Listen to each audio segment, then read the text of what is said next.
Great Lakes Prepping here. Well, it's springtime and that means it's gardening season. And one of the most important factors that there is when we're talking about having a successful garden is your soil. So in this video, we're going to talk about soil testing and do a demonstration of a specific soil testing product called the Luster Leaf Rapid Soil Test.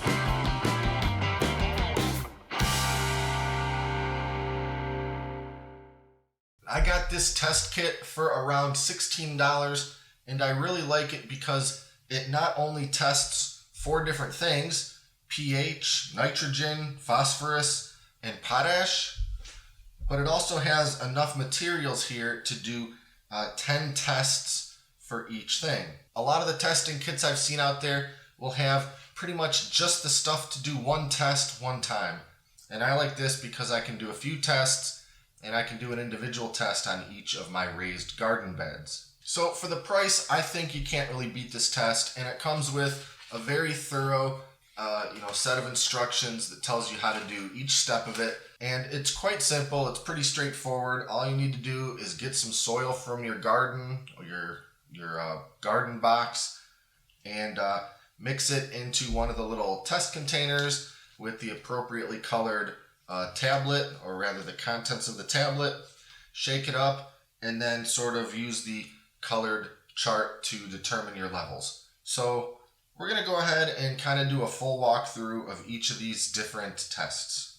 So in the kit, in addition to the instructions, we have the 4 containers and the 4 packets of capsules, as well as a handy little eyedropper tool. Now the instructions call each of these testing containers a comparator, so I guess I'll try to refer to them as such. And then they're all color-coded so you know which tablet goes with which test.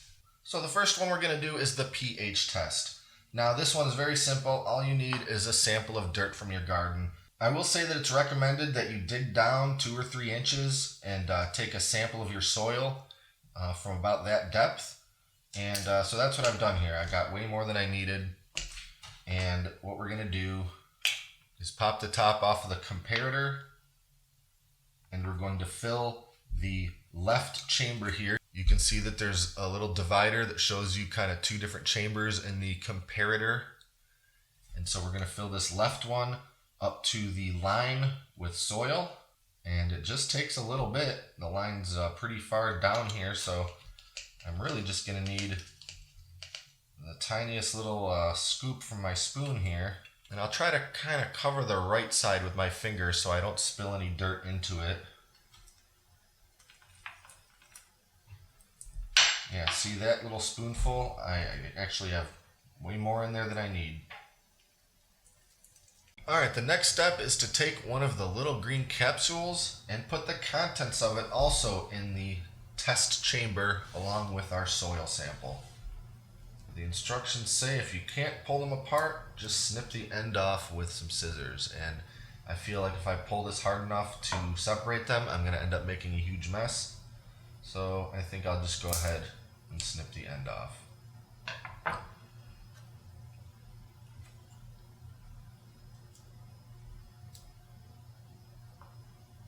Okay, so we've got our soil and our capsule in there.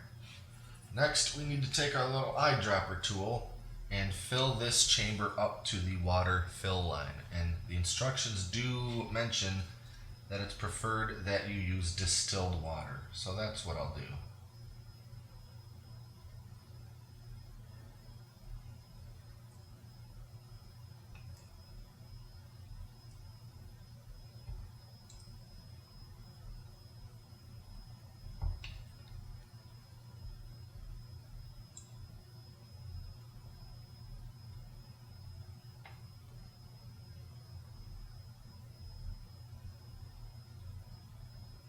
Okay, now we're going to cap this thing back off with the lid here. Make sure it's sealed down tight. And shake vigorously.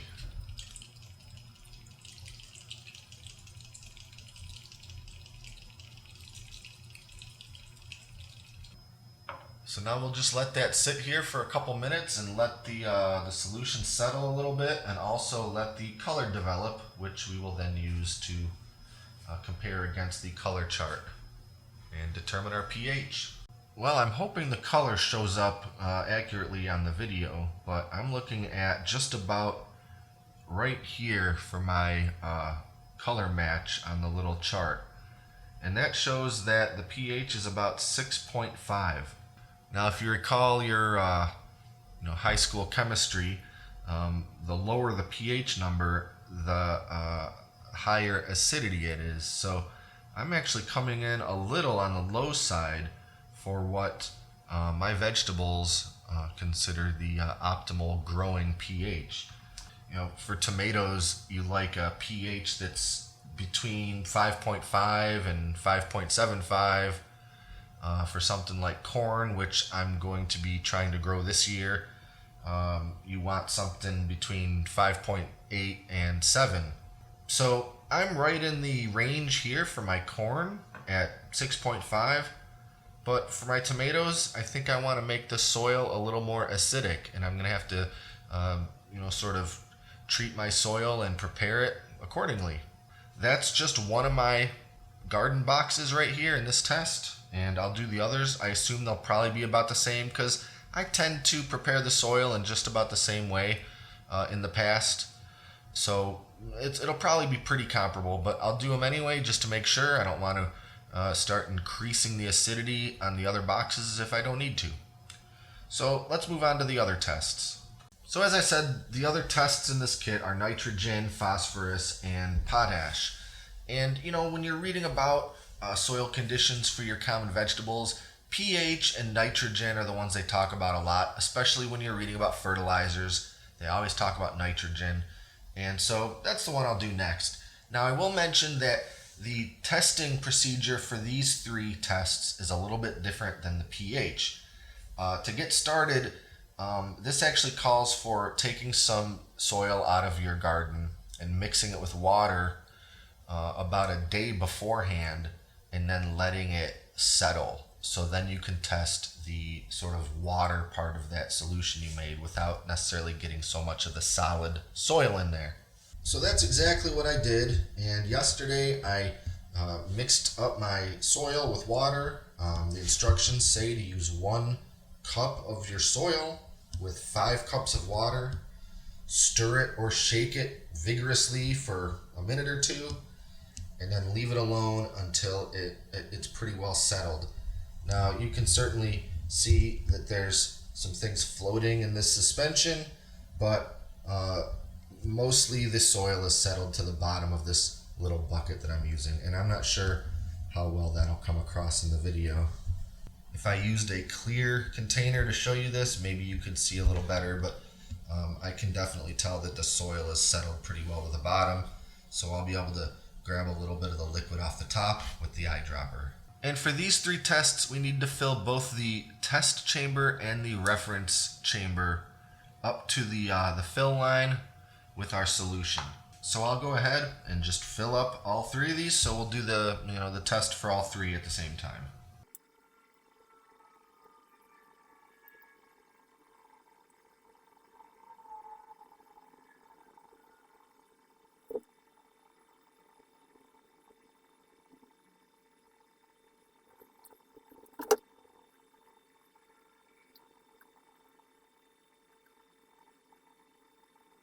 And now we'll take the contents of the capsules, the colors that correspond to the testing comparators, and put them into the testing chamber, just like we did with the pH test.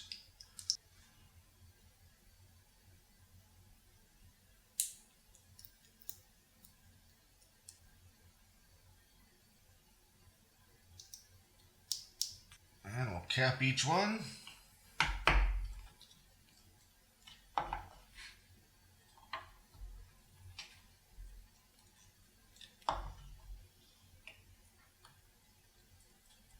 And we'll shake each one thoroughly. All right, next we have to let these just sit here for 10 minutes. The instructions say to let the color develop for 10 minutes, but don't let it go longer than 10 minutes. Apparently, that's the sweet spot. The directions also mentioned that if it appears that colored flakes have settled at the bottom of the test chamber, to just give the thing a bit of a shake to kind of resuspend everything in the liquid so you can get your reading. So let's take a look at our nitrogen test. And according to this comparator, my soil is quite nitrogen deficient. And I guess that doesn't really surprise me. I haven't really been using fertilizer the last couple years, and I was even kind of slacking on my compost. This year I've got a lot of fresh compost that I'm going to mix in there, and that's going to help a lot. But I'll probably also end up adding some organic fertilizer. As you can see, I need to raise those nitrogen levels quite a bit for pretty much all of my vegetables. For my phosphorus, it looks like, well, I guess I'm probably somewhere halfway between P1 and P2. And that's, I don't know, that's getting on the verge of deficient. So again, my fertilizer, I'll just have to make sure that I use a kind that has some phosphorus in it. Now the potash results are a little harder to read because the orange colors are not very different, and I'm trying to kind of hold it up to the window here to get an idea. I'm thinking I'm probably somewhere in the K1 range, I guess.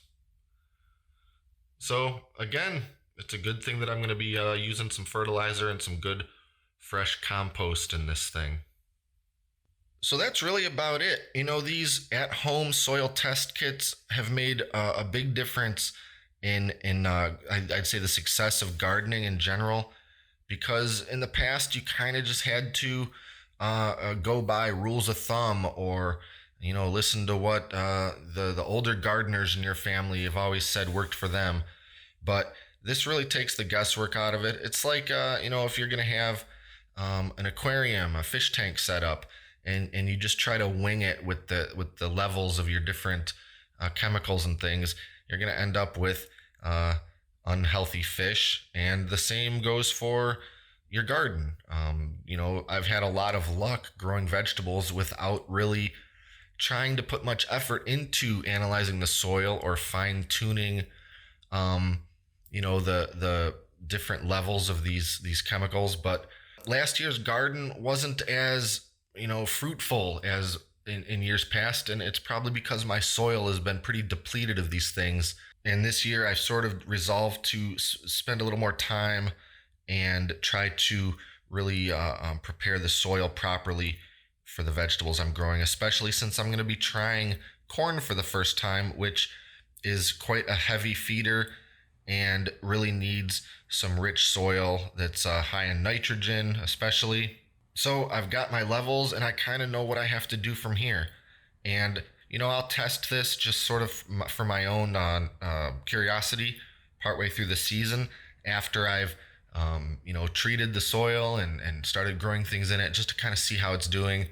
And I'll probably test it again at the end of the year just to kind of see how much it's changed with the vegetables feeding out of that soil for all that time.